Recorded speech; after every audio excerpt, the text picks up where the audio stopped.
There would be days I would go outside on a Saturday. We had, probably 300, 400 acres of just like fields and forest around our house. I would go out, I'd go into the creek. I'd be playing, with the turtles. And that was life. And you'd come back around, 4 or 5 o'clock for dinner. That was it. Right. And just the idea of a kid doing that now, I could just see, the hover parent, I need to know where Billy is. Do you think that really has changed the way that we as individual generations interact, especially in this hyper-connected world?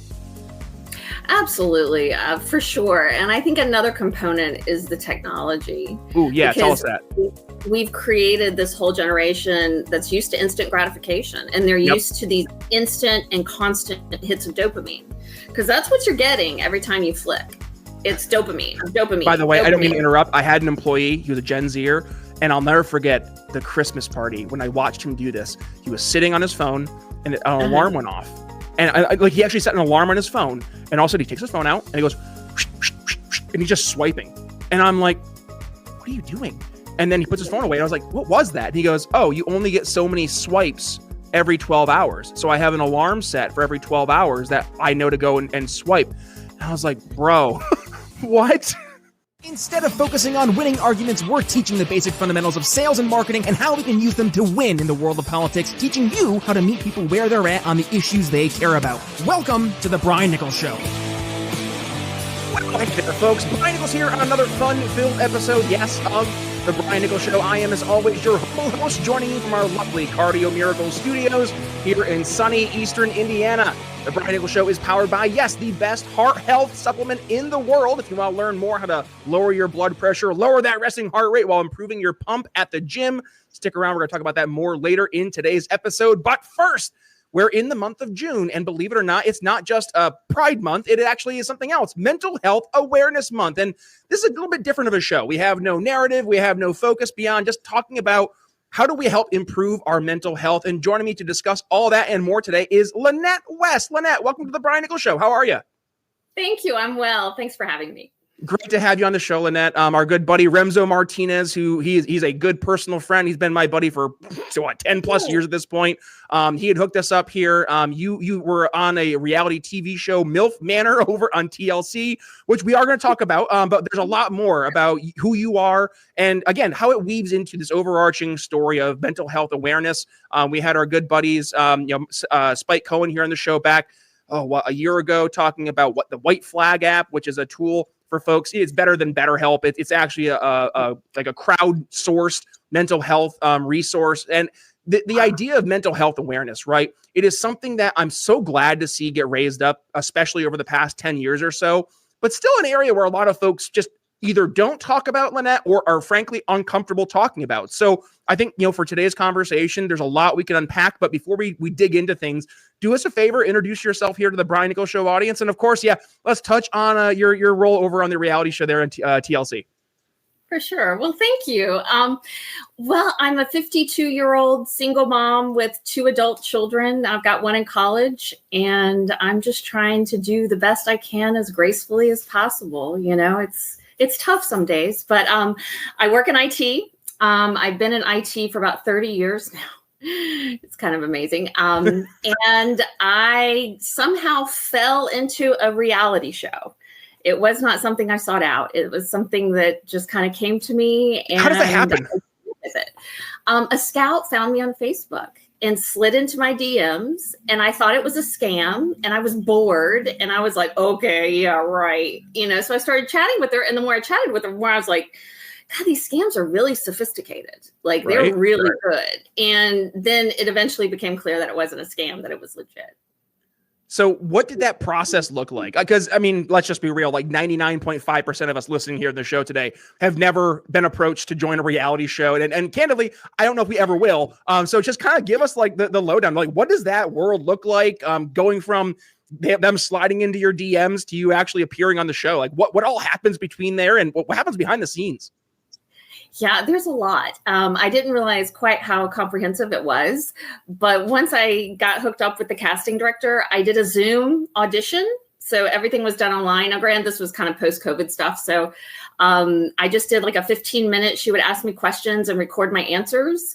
And then I guess behind their scenes, the producers would talk and decide who they wanted to talk more to. And then for me personally, it was kind of weird because I was cast and then I wasn't. And then I was cast and then I wasn't. So there was a lot of back and forth. And I'm sure they were probably like, what are we doing with this woman? Because I wasn't like the other women. But anyway, so yeah. And then once they were like, okay, well, let's go ahead and get you going as if you're going to be cast. I'm like, okay. And then you had like psych evals.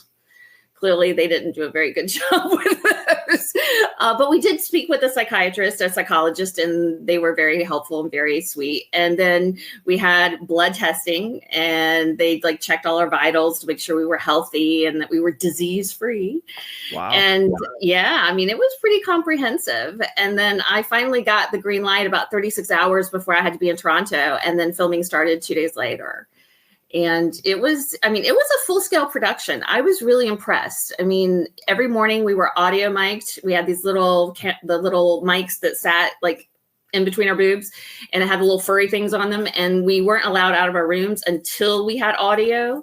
And then we weren't allowed to take our audio off. So every morning and night we were getting either mic'd or unmic'd, which was interesting. We got to know the audio folks pretty well. I was going to say, it's intimate. Yeah. Yeah, right. And then the cameramen, I felt so bad for them because they had these enormous cameras, like the kinds you see on the sidelines of a football game, like the massive camera, like 50, 60 pounds. And they had like these things around their waist with this big bar that came up that helped, I guess, take some of the weight off of them. But I mean, they worked hard and they would pull like, it looked like 12-hour shifts because we would stay up sometimes till like 3 a.m. And eventually the nighttime producers would come in and be like, go to bed. So give us like the lowdown, because just elephant in the room, lots of folks probably haven't heard of the show, or if they did, they didn't get a chance to check it out when it was airing. So just kind of give us the lowdown, like what was the show? What was the kind of like narrative weaved throughout, all that fun stuff. Sure. Well, first of all, I know MILF Manor, people think it's like a porno or something. It's not. It was televised on TLC. They even bleeped out all the curse words. But it was a dating reality show with older women. We were all like between the ages of, say, mid-40s and then as late as 59. So there was quite a range of women. And then we were dating a pool of younger men. And then very soon after the younger men arrived, and when I say younger men, I'm talking like in their early to mid-20s, which was awkward. Yeah. And then the very next day, their dads showed up. So then our dating pool became the sons and their fathers. And so it was sort of a neat dynamic. We had challenges that some of them were just, wow, really provocative and a little embarrassing. And then, you would win a challenge, you would win a date. And then there were some connections that were made. I made a connection too, and it didn't work out so good because I ended up leaving early.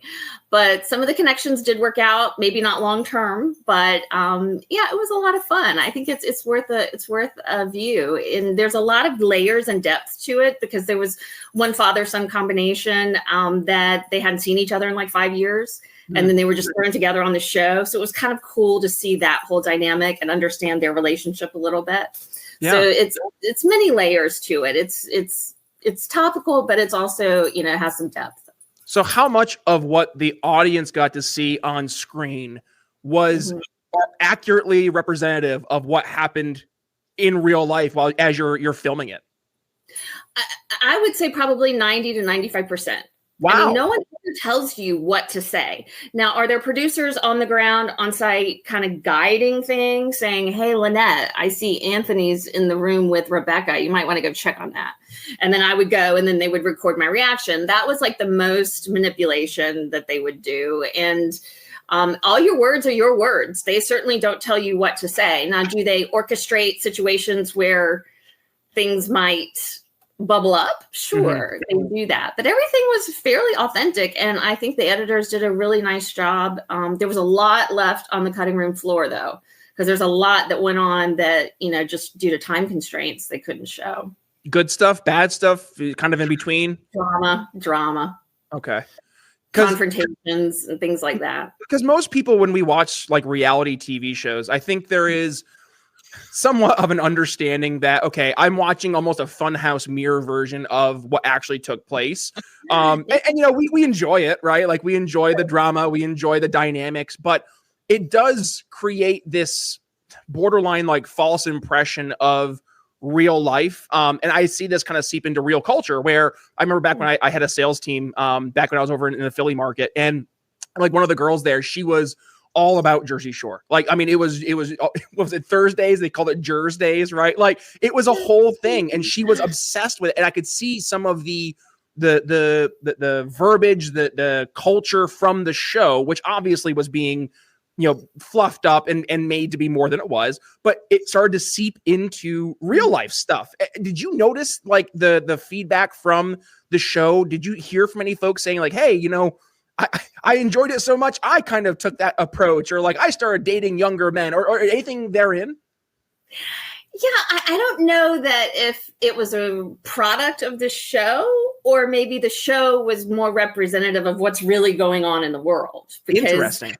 You know what I'm saying? I think the whole concept of the MILF, as vulgar as that is, yep. I think it's an important one, because as mothers, we don't lose our sex appeal. We don't lose our sexuality. It's not like you have to be one or the other. You have to be a mom, or you can be sexy. No, you can be both.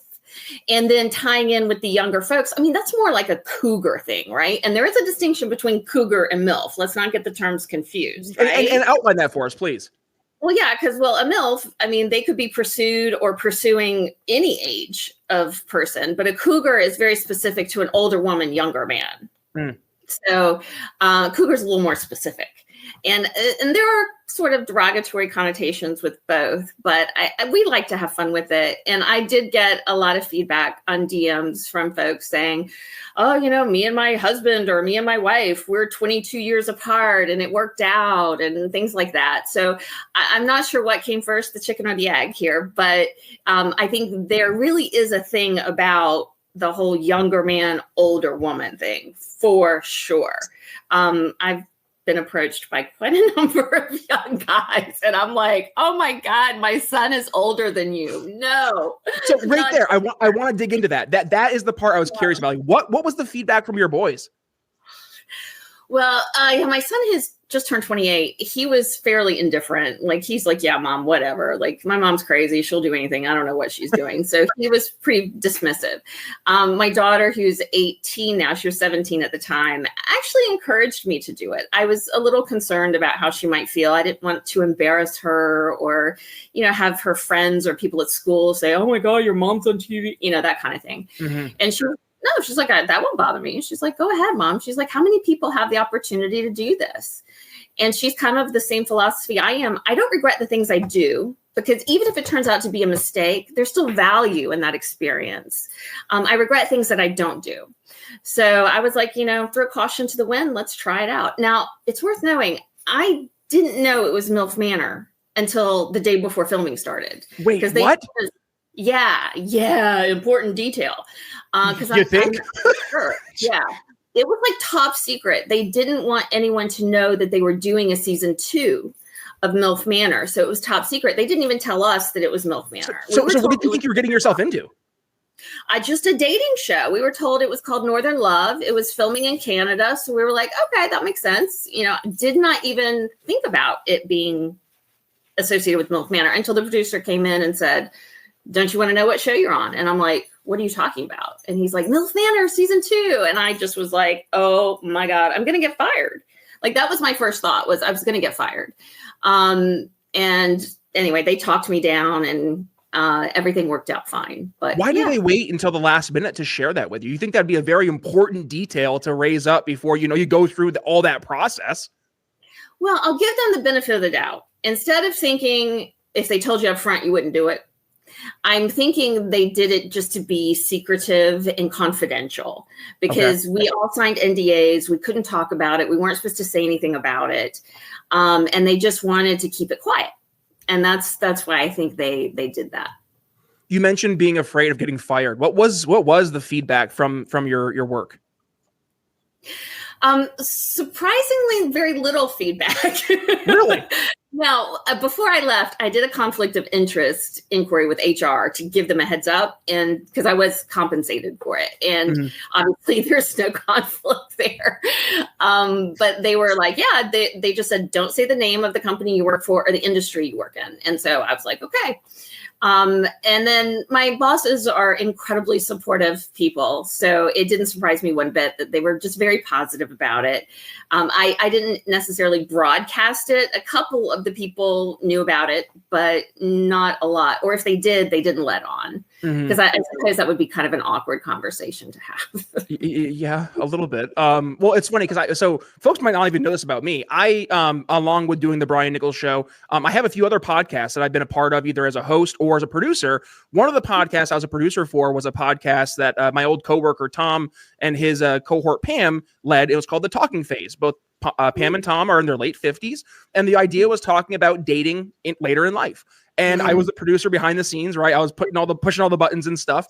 But the conversations I got to hear were very eye-opening, especially from Pam's perspective, because Tom and I work together literally daily. So I would hear Tom's perspective every single minute of the day. But when I hear Pam's perspective of being in her late 50s, having young children who, they were not young, but now they're going into real life, right? One of them just got engaged. Another one just moved out. So like to hear her story and then going to the dating pool, she was mentioning how there was the desire to go after folks her own age, but then there was the reality that a lot of younger folks try to go after her.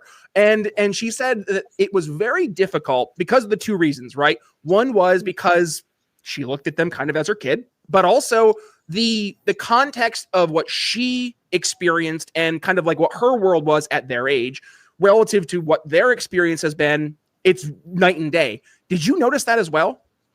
Oh, absolutely. Absolutely. When the young guys first showed up on day one, they're cute, good looking kids, but I saw them as kids. Right. Like I wanted to mother them. I'm asking about their careers and aspirations. Like I would talk to my own son. Yep. I'm like, I don't want to hook up with these people. I want to like take care of them. A very maternal instinct. And then, it was a little awkward because then you start talking to them and I'm like, God, when I was your age, I already had a kid. I was already in the workforce for 5 years. I was already a manager, and I think I'm from that Gen X, right? So we weren't really raised by anybody. We raised ourselves. So we were very independent. And I think the pendulum swung in the complete opposite direction. And the children we raised, we didn't want to raise them the way we were raised. And it's almost like we overcorrected. Right. And in some instances, and we created like this whole generation of kids that aren't very independent. Or tell me more about that, because that is something that I'm really seeing right now. Like I'm a millennial, I'm in my 30s, and I see especially some of the folks I used to have it on my sales teams, but just in general, like my sister, she was 9 years younger than I, and the folks that she hung out with. I mean, just to hear just 10 years later, right? Like the difference is there. I mean, is it something that we are ignoring as we kind of progress in society? Because the context of my question, right, is we see, especially when we look at like politics or like cultural issues, there seems to be everybody approaches it through their specific lens, but that lens is based on the context of either when you grew up or like what was happening during that time frame, So like you got to grow up during the 80s and 90s. You got to see, the world prior to 9/11. The Gen Zers, all they've known is a world in a post 9/11 world, right? So, and all that goes into that. I mean, you mentioned Gen X, kind of like raising yourselves. I grew up in Northern New York. You work out, you lift heavy, you're eating clean, but if you're not seeing better pumps, better endurance, or faster recovery, it's probably because you're missing a critical piece. So your body depends on nitric oxide to help push blood, oxygen, and nutrients into your muscles. And when your NO levels drop off, or if you're not maximizing them, it's like training with the brakes on. Less oxygen, weaker pumps, longer recovery. You're doing the work, but your body simply isn't keeping up. And that's where Cardio Miracle comes in. It's an advanced nitric oxide supplement loaded with L-citrulline, L-arginine, organic beetroot, CoQ10, and no junk. Just pure ingredients that synergistically work to increase blood flow, power your workouts, and accelerate your recovery without stimulants or synthetic BS. So if you want to make sure every set counts, just click the link in the show notes, scan that little QR code over my shoulder, or visit cardiomiracle.com/TBNS to feel the difference. And by the way, when you click that link, your discount will automatically be applied. Just look for Shopping with Brian Nichols at the top of your homepage. One more time, that's cardiomiracle.com/TBNS. And now, let's get back to the show. There would be days I would go outside on a Saturday. We had, probably 300, 400 acres of just like fields and forest around our house. I would go out, I'd go into the creek. I'd be playing, with the turtles. And that was life. And you'd come back around, 4 or 5 o'clock for dinner. That was it. Right. And just the idea of a kid doing that now, I could just see, the hover parent, like, oh, I need to know where Billy is. Do you think that really has changed the way that we as individual generations interact, especially in this hyper-connected world? Absolutely, for sure. And I think another component is the technology. Oh, yeah. Tell us that. We've created this whole generation that's used to instant gratification, and they're used to these instant and constant hits of dopamine, because that's what you're getting every time you flick. It's dopamine. By the way, I don't mean to interrupt. I had an employee, he was a Gen Zer, and I'll never forget the Christmas party when I watched him do this. He was sitting on his phone and an alarm went off. And he actually set an alarm on his phone, and all of a sudden he takes his phone out and he goes, and he's just swiping. And I'm like, what are you doing? And then he puts his phone away. And I was like, what was that? And he goes, oh, you only get so many swipes every 12 hours. So I have an alarm set for every 12 hours that I know to go and swipe. And I was like, bro, what? Oh my God, that's a sign you're swiping too much. Right? Yeah. Right? Yeah. Sorry, I didn't interrupt, but continue about the technology. Sorry. Oh, no, totally. That's totally relevant. And that's what I think it is. It's like this instant gratification, and they want things now. Whereas before we understood we had to work for it. I mean, I have a beautiful home, a great car, a great job, but it didn't happen. It took me 30 years to get this. I didn't come right out of college. I mean, I was making $23,200 a year. I mean, I was just happy I had dental coverage. I could get my teeth cleaned, But now it's like they come out and they think everything should just be there for them. And I'm like, no, you've got to sacrifice. You've got to work for it. And sometimes when things come too easily, there's not a lot of appreciation or gratitude for it. And, maybe that's why the pendulum is going to swing back the other way. I'm not sure. But I just know as a Gen Zer, I'm not a helicopter parent. I don't have that kind of energy. But I do find myself accommodating and cuddling my kids more than I was, because I wasn't at all. So I think there's a happy medium in there somewhere, a balance. But I think as a society, I think we've kind of missed the boat on it. Well, and let's take this and just kind of bring it towards the overarching theme of today, the mental health awareness, right? Because I would absolutely say that is a leading component of the mental health epidemic we're facing right now. So many folks, not only do they have this mentality, to your point, of this instant gratification society, but also I don't know how to put it into words. We are the most alone we have ever been as a society, but at the same point in time, from a technology standpoint, the most connected. And it just that discrepancy is so mind-boggling, because you would think, hey, I'm connected literally to anybody across the world at any given time. And yet more and more folks find themselves depressed, suicidal, and it's all because of the mental health issues, because they feel so isolated. What is that, Lynette? I don't know, but you can be in a crowded room and feel incredibly alone. I've been there. I understand what that feeling is like. And it is an epidemic. I mean, it seems like every day I look at the news and somebody else is coming out with a cause of death of suicide. And I'm just like, oh God, it's heartbreaking. It's absolutely heartbreaking, because it's preventable. And, I've been there. I can't say been there, done that, but I came very, very damn close. And so I get it. I understand what it is. It's your mind playing tricks on you. And it's like kind of being drunk and not realizing it and thinking, I'm going to be drunk forever. No, you're not going to feel bad forever, because when you're drunk, eventually you'll sober up, right? You don't freak out. You just kind of ride it out. Well, with those suicidal ideations, that's something we've got to talk about, and we've got to share the information and share the techniques, because people are in isolation because they feel alone and no one's talking about it. They feel like they're the only ones going through this. And that's so not true. I mean, it's an absolute epidemic, but there's so much stigma and so much judgment around it. And I've kind of thrown caution to the wind. I've come out very publicly on multiple platforms. I suffer from bipolar. I have bipolar 2. And I want to talk about it. I want to show that you can have a great life. You can succeed. You can be everything you want to be and still struggle with mental health issues. It's not a death sentence, and it doesn't have to be. But we need to reconnect with these folks that do feel so isolated and let them know you're not alone. And how do you do that? By talking about it, by taking away the shame, the embarrassment, the stigma. And that's, something that in my family we can talk about, but as a society at whole, we've got a long way to go, which is really unfortunate because in the meantime, we're losing people. Yeah. Well, and by the way, like, I think it's also important to look at the other side of that, where there are some folks who they self-diagnose with every ism that they possibly can, right? And I see, and I'm not trying to generalize here, but I'll see a lot of those blue-haired princesses that'll be on social media talking about, I have this ism and this issue, and that becomes their identity. And I think that is as destructive as it is not talking about things, because that becomes your personality. Like it's not who you are and the value that you can bring to the world and the challenges that you're able to overcome. But now these things that are challenging to me become my identity. I think that's very destructive. I agree.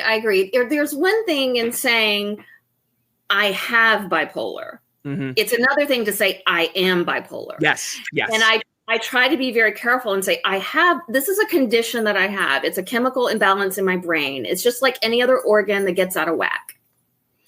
It doesn't, are there things that, in my personality that are a result of it? Sure. We're all a result of our experiences and how we act and think and all of that. But I don't identify with it so much that I can't see that I can be anything I want. Like I'm not a slave to it. I'm not confined by it. And I don't want to be defined by it. If anything, that's what I'm trying to break down here is this stigma that, oh, you're crazy. No, I'm not crazy. I have a chemical imbalance in my brain that I manage through lifestyle and medication and diet. But it doesn't have to be who you are. Right. It's just like as somebody with diabetes. Sure, you say you have diabetes, you are diabetic, but there's so much more to you than that diagnosis. That's only one component of it. Yeah. And I am definitely a firm believer, and you can't use whatever diagnosis you have as an excuse for poor behavior. Like you're still ultimately accountable for how you behave. Yes. There's no excuse for it. There might be, some understanding and some empathy that we might need to have for you because there's a why behind everything, right? But again, it's not an excuse to behave poorly, especially to treat other people poorly. Yeah. Well, and by the way, I just want to laser focus on the idea of it not becoming your identity, because lots of folks who've listened to this show, they've heard my personal story. I used to be 385 pounds, Lynette. I was a big boy. And I battled food addiction for my entire life up until I decided to make a change. But that food addiction, it never went away. And this is something maybe I haven't really talked about openly on the show. And I need to, because, I lost weight, what's it, 2025? So 15 years ago, 15 years ago, I lost about 180 pounds. And I went hard. I went hard in the paint. I was walking like 4 or 5 miles every single morning. I was just fundamentally changing the way I ate. But the food addiction part that I was overcoming wasn't the certain types of foods. Like I know there's this mentality of folks just going and eating, all these sugary sweets and just all the garbage food. That wasn't me. I just ate a lot of food. I love food. I would just, the dopamine receptor would be firing on all cylinders. And I'd be like, this tastes good. I need more, even though I wasn't hungry. And that's something I still have to battle with even to this day. Like I am very happy where I'm at right now, physically, health wise. But when I look at the challenges I face every single day, when I have a bite of pizza, oh man, I want the whole thing, right? Or if I have like a really good, bite of like onion rings, give me the whole bag of it. Like that, and that's something that I have to fundamentally every single time just take a step back and say, well, that's the old ticker up top trying to direct your behaviors here. but you overcome it, right? And I usually am able to overcome it by drinking lots of water. I trick my brain. I say, yummy water. Let's have, a liter of it. So I'm full. And then I can't really eat any more food because I don't feel good if I eat more food. So there are things that I've been able to put in place to help me kind of deal with those issues. And I'm just curious, with what you've been battling with your bipolar, is it type 2 or type B, you said? Type 2. So like, what are some of the things that you have found beyond diet, exercise, like, or maybe just dig into more of that? Like what did those do to help you regulate and manage that on your end? Yeah, I think my biggest challenge, and I think others may share this if they have the same diagnosis, is just big emotions. Like I feel a lot. Like everything is really exaggerated. And Can you give an example of what that would look like, by the way? Like just like how that might, like in a real life scenario, like here come the emotions or whatever. Okay, yeah. Let's say it's like in a love situation, like a romantic situation. Say I get rejected or I get abandoned or if they cheat on me or something, then I immediately and just like hit with waves and waves. I call them tsunamis of emotion, of, feelings of worthlessness, of, I'm not good enough or I'm being abandoned. Here we go. It's just all of the, the things from your childhood too get stirred up, and whatever has happened to you gets stirred up. So it's like all that sediment at the bottom of the barrel just comes bubbling to the top. And then it's like you're bombarded with all of this stuff. And it's like, I feel like my brain's going to explode because I can't process it all. I can't understand it. I can't handle it. And it's scary because I'm afraid that I'm going to like lose my shit. And I don't know what that's going to look like. And so it's frightening. I don't want to hurt people. I don't want to embarrass myself. I don't want to embarrass my family. I don't want to get fired from my job. I don't know what's going to happen. So what I do is I retreat and I isolate. So I'll just run away. Like I don't engage, I just, okay, fine. Here come the emotions. I got to go to a quiet place and sort through this myself.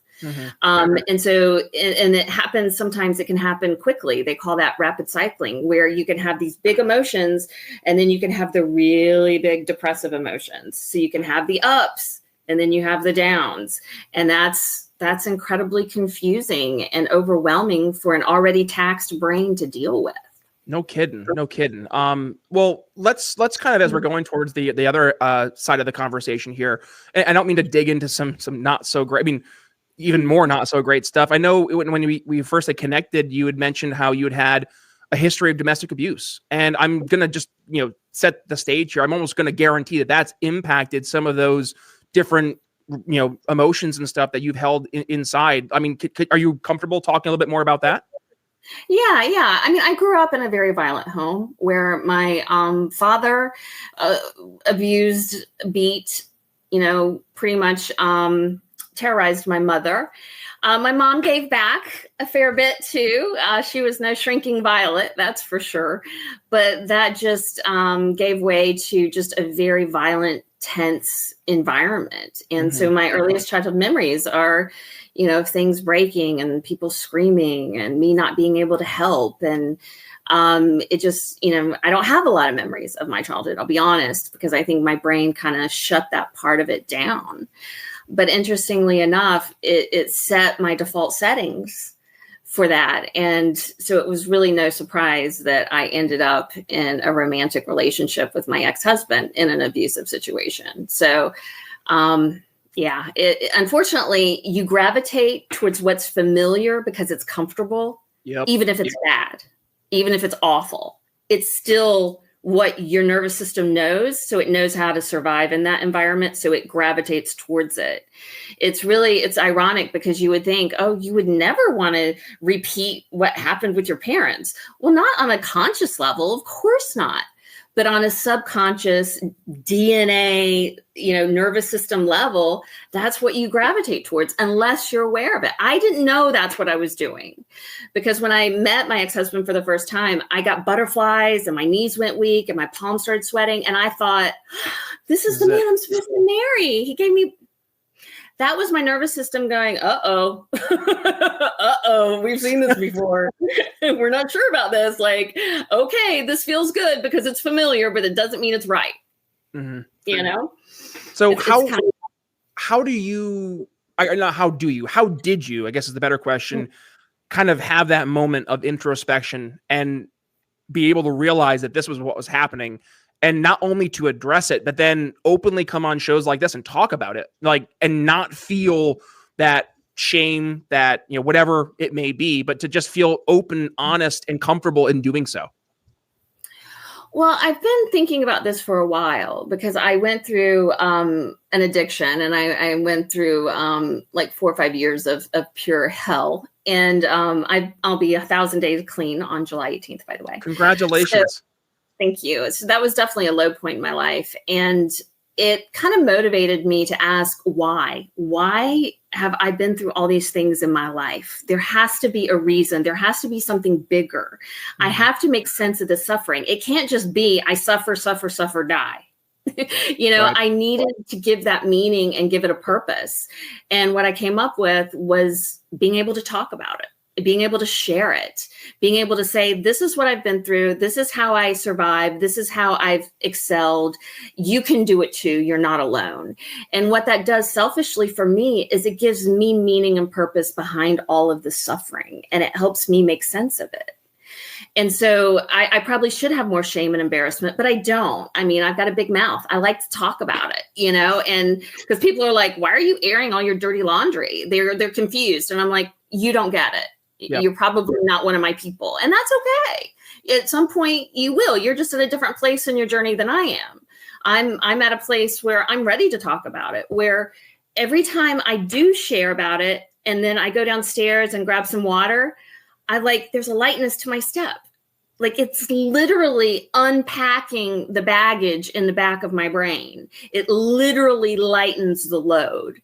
And if I could impress upon anyone listening that may be carrying around a lot of shame, a lot of guilt, I just want to encourage you, you don't have to get on a podcast and talk about it, but talk about it, share it, unload it, because that really is incredibly therapeutic and cathartic. And it literally makes you feel better, makes you feel lighter in your spirit.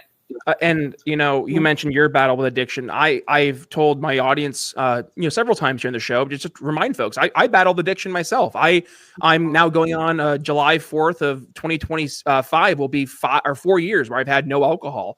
And that was one of those things for me. Thank you. That was one of those things for me. I never talked about, and I was very uncomfortable to talk about. And I think, to your point, part of the uncomfortability is because you're in the middle of it. And there is always something when you're admitting oh, this is a challenge. It almost feels like I failed. Like, I couldn't do this myself. What? I couldn't acknowledge that I'm going through this issue. And my issue, again, going back to the food addiction, was I just was one of those people. I would drink one beer and that would turn into like 12 beers, right? And it wasn't a conscious thing of me saying like, oh, I need alcohol. It just happened. And I got to a point back in July of 2021, I just said, I don't want to feel like shit anymore, right? And then that's what it really came down to. That stopped me from drinking anymore. But then, as the years went by where I hadn't had alcohol, and I started to see how much better I felt, not just physically, but mentally, emotionally. I was more regulated at work. I felt more productive. The show got immeasurably better because I was sharper, right? And all these little things that started to improve in my life. And I'm like, good gracious. Like, it was not going to say entirely based on the fact that I was drinking alcohol in copious amounts, but man, it certainly didn't help. And when you're able to address those areas, by the way, it will address other areas in your life that maybe you weren't even paying attention to, like areas that you're kind of, you're in cruise control and you're just like making things work. So I really appreciate, Lynette, that you shared, your story of addiction. Now, I would be remiss if I didn't also talk about your story of triumph, and that is overcoming cancer. So just do us a favor and just kind of give us what that experience was and how maybe that's helped impact to where you are today in your journey. Does it feel like your office has quietly turned into a mini call center? I mean, you didn't plan for it, but between the customer service calls, the sales follow-ups, and team check-ins, the phones are ringing nonstop, and you're stuck managing it all with a setup built for 2012. And that's what I call the accidental contact center. And it's more common than you think. Level 365 makes it easy for you to level up. You'll get call routing, full call history, real analytics without buying some massive contact center platform. It's plug-and-play simplicity for businesses that suddenly found themselves taking way more calls than expected. If that sounds like you should check out Level 365.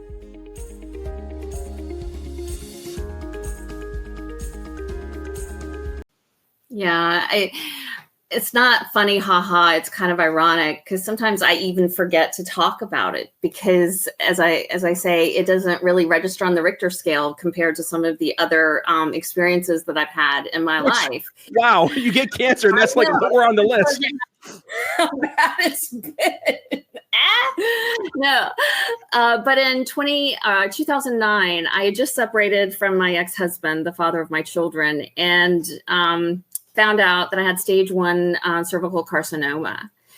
And I think I was so in the tornado of emotion with the separation and all that was going on with that, with a cancer diagnosis, I was like, okay, fine, whatever, bring it on. I didn't freak out. It was stage 1. So we caught it very early, which is good, which is another reason why you have to get your pap smears. This was back in the day when they did them every year. They do them every 3 years now, which is really scary because I had a normal pap smear 1 year. And then the next year I had stage 1 cervical carcinoma in 1 year. Wow. So if I'd gone 3 years, you might not be here talking to us today. Exactly. So that's kind of frightening. But I was very fortunate. I have great doctors at Chapel Hill OBGYN, and they did a very aggressive cone, basically removed most of my cervix, and the margins were clean. So I got a clean bill of health fairly quickly. So I was very, very fortunate in that respect. So it's almost like it's barely a blip because it was so easily rectified. I did not have to go through chemo or radiation, thank God, because I know how stressful and how taxing that is on your system. So I was really, really grateful. But it's interesting because sometimes that whole story gets lost in the mix of everything else. Yeah. Well, Lynette, I just want to go back to one thing you said as we wrap things up today. And that was you don't regret things, right? And I agree. I don't regret things either. At the very least, they are learning opportunities. And I don't know about you, but for me, whenever I go through something good, bad, indifferent, it gives me a chance to reflect, to understand what went well, what didn't go well, why, what role did I play in that part, and to get better. And to your point, right? Like nobody's perfect. I think it's in The Office, one of my favorite TV shows. Pam says, "Nobody's perfect," right? That is exactly the truth. Nobody is perfect, and we shouldn't go through this mentality in life that we are perfect. But to the mental health awareness piece of things, when we go on social media, you go on the Instagram, you see all the filters, and you go into Twitter, you see, all the narratives, or Facebook, and you see, oh my gosh, that friend's doing just so great. Understand that is that, right? You already know where I'm going. This is the like, I am presenting to you the good parts of my life, and I'm using technology in this case to make it look even better. There's oh man, I forget the reel page that I see pop up every now and then, but what the guy does is he will take, here's the sexy reel of the girl walking in her bikini on the beach, and you have the perfect clouds, and then it's the guy taking the exact same video in the exact same spot without the bells and whistles, without the filters, and how just normal things look. And I think that is one thing, when it comes to social media, yes, it is important. It gets us connected. This is how I got connected to you through our good buddy Remzo, and how I got connected through him was through the the advent of Facebook. So there is value in social media, but when it becomes the only thing and the way that we are measuring our personal success, both in terms of how we feel, but also in comparison to others, it absolutely will mentally drain you, which goes back to, I think, the overarching theme we've talked about today from the mental health standpoint is technology plays a role in helping us be connected, but it also helps play a role in helping us feel isolated. I think a lot of that isolation is due to the fact that we're comparing ourselves to the funhouse mirror versions of others who are using this platform to create a perception that their lives are perfect. But I can almost guarantee, Lynette, and I'll turn things over to you to bring us home here, but a lot of those folks who present this idea of perfection on social media, you peek behind the curtain and their actual lives are anything but. So that's my final thoughts, I guess, for today. Lynette, bring us home. What would you like the audience to take home from today's episode? Yeah. When you were talking about the comparison thing on Instagram, it just made me think comparison is the thief of joy, because everybody is on their own journey here, and it happens at a different pace and a different time for everyone. So you can't compare. It's like comparing apples to oranges. It's not a fair comparison. And where I am in my journey is very different from where other people at my age would be. And that's not to say I'm better or worse. It's just different, and different is okay. And, we're all human. We're going to make mistakes. And that is kind of what makes us uniquely interesting. And that's okay. And that's a good thing. I think we should celebrate that instead of criticize or judge ourselves for it, for sure. But with it being Mental Health Awareness Month, I just want to say, don't be afraid to talk to people. If you're unsure of where to go, there are resources online. I'm sure you can provide some resources as well. And just be willing to talk to somebody. Don't keep it to yourself. You don't have to burden it alone. Awesome. Lynette, I have really, really appreciated today's conversation. With that being said, obviously calls to action. Folks, please go ahead and reach out to someone in your life to just connect with other folks. Don't feel that you're going through things alone. If you found yourself today just nodding in agreement saying, this sounds like me, right? That's okay. Reach out to me, reach out to Lynette, reach out to your friends. Just don't feel that this thing that you're dealing with, you have to deal with it alone, because I can almost guarantee the more you talk to other people, the more that you're able to start sharing your story, the better you're going to feel. That the weight will, to your point, be lifted off your shoulders. And by the way, when you talk to other folks, you're going to find that there are other folks out there who have gone through the exact same thing you do, or you are going through. And chances are, much like Lynette, when she's talking about, hey, I'm trying to deal with my bipolar type 2, I need to go to an area and just, do my thing for a little bit and just decompress and kind of flip the engine back to neutral. Like, that could be a resource, a means to help you deal with your issues. Likewise with me, with food addiction, like, there are things you can talk about with other people, and we can hopefully, help add some context and solutions that we see work. And candidly, that's why we do the show, right? Because at the end of the day, I don't care how right somebody thinks they are. I don't care how morally superior somebody thinks they are. We are all imperfect. And in the eyes of God, that's exactly how we were built. And we have to work together to, make it through this floating rock in space to actually have a good time, right? So, Lynette, genuinely this is like one of my favorite conversations. And by the way, folks, I hope you appreciate that we didn't talk about politics, I don't think, in the slightest. So I know, right? And by the way, this is a sneak peek to the audience. As we get closer to episode 1000, we are going to see a fundamental shift in the show where 3 shows a week still going to be going out, but we're going to do one of these shows entirely focused on health, wellness, mental health, like all that.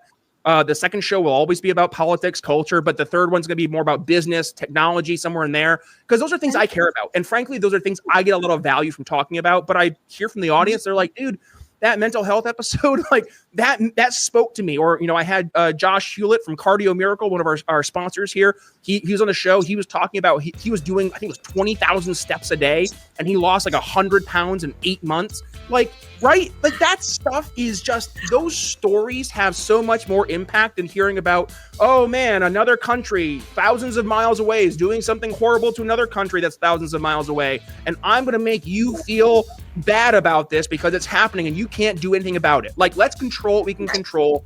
And that's the stuff in our immediate lives. Lynette, with that being said, where can folks go ahead, reach out to you if they want to continue the conversation after today's episode? I'm on Instagram. It's Lannette, LANNETTE.West, WEST. Perfect. All right. Links are in the show notes. With that being said, we're going to go ahead and put a pin in today's conversation. Brian Nichols signing off here on the Brian Nichols Show for Lannette West. We'll see you next time. Thanks for listening to the Brian Nichols Show. Find more episodes at briannicholsshow.com.